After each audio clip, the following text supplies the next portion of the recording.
Kit किवें चलदी पई है?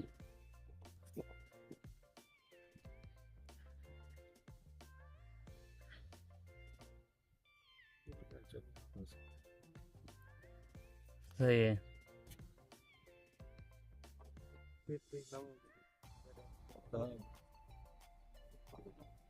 सही है।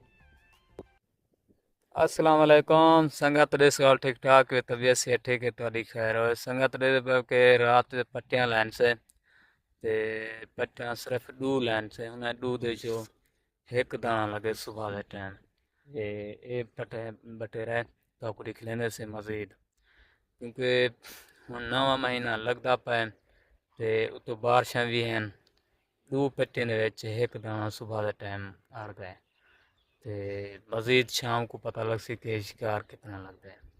ते पहली रात आई जानी क्योंकि पहली रात सिर्फ दो पट्टियां खुलियां ते तकरीबन 11 बजे वन असां किट चलाइए ते सुबह के टाइम पिछे वो बोली चेंज की असें उनदे विच एक दाना आन लग गई।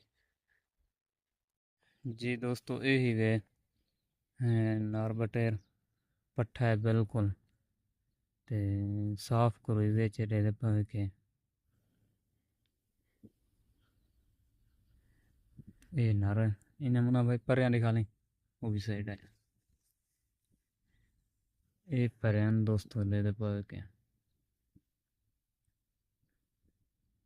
सही ठीक।